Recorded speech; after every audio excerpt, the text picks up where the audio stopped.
Hey, it's Eddie with Fleet Hoster, and I'll walk you through how to easily install your whole dash camera kit from top to bottom. So the first thing you're going to need is a piece of paper, something to write with, and most importantly, a couple of zip ties.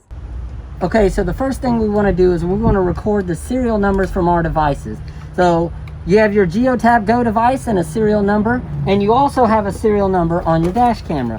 So I want to open up both packaging, and I want to get to the serial number on both, or in the case of the dash camera, located here is your IMEI number.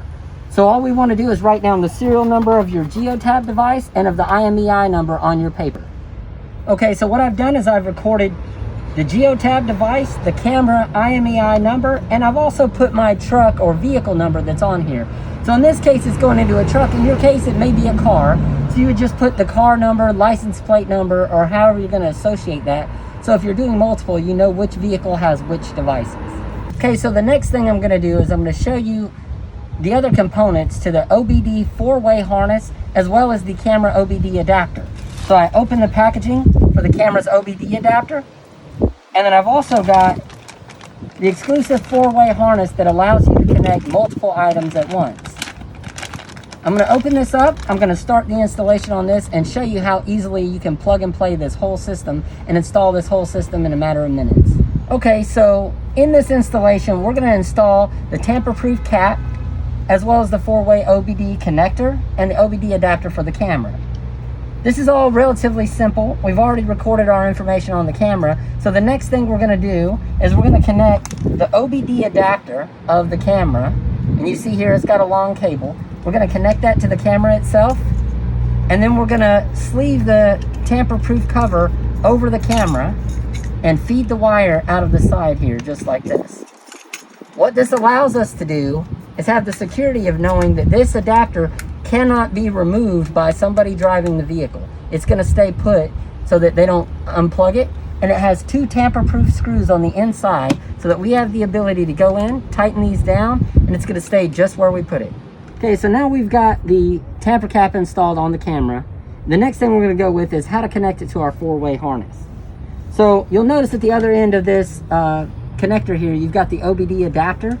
What's great about this 4-way harness is that you can do a few things. One, you plug it into the vehicle's existing OBD port, which is under here, and then it has an empty port that will replace that and remain open. And as you look inside, it comes packaged with all the adapters and fittings to fit most all types of vehicles, as far as being able to replace the existing one and mount this one in its place.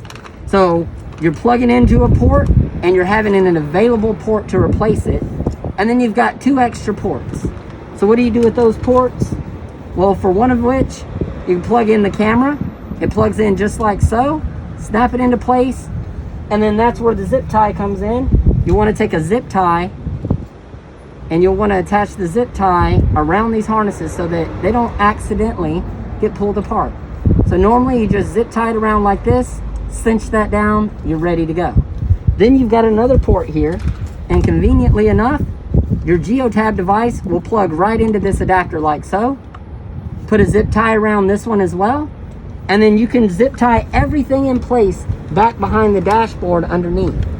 Now the best part about that is that it's easy to install. There's no wiring involved. But most importantly, you're able to make adjustments if you ever need to without having to cut wires or worry about vehicle warranties and so forth. So the important part about zip tying this into place behind the dash is that you want everything to be steady and not to move. So if I just do this, it's going to go off with the vibrations of it shaking around. You want it to be solid and only move when the vehicle moves. That picks up harsh acceleration, vibration, and things like that. So if you leave a device loose, you're going to get a lot of issues. You want it to be solid, strapped tightly into place so that it doesn't move. Now that I've got everything wired underneath, the next step is burying your cord in the side openings of your vehicle. So I typically like to run it underneath the trim paneling and up the pillar, across the headliner, and down to the position where you want to mount your dash cam. Every fleet is different and every vehicle is different, so figure out the spot that matches your fleet best. You're able to adjust this up and down both ways from the front camera and the rear lens so you can get the proper view. And what's great about this camera and is unique to this camera is you have the ability to go to a live view, and you can actually see the view out of the lens as you're installing it to make sure it's the correct view up or down that you prefer, and also of your driver, so that you can see the inside of the vehicle and make sure it's the proper adjustment this way. So adjust both of those. You can actually lock it down on the side before you put your tamper cap on, and then you're able to adhere it to the windshield. Make sure your windshield is nice and clean, and once you've set that camera into place, you're good to go.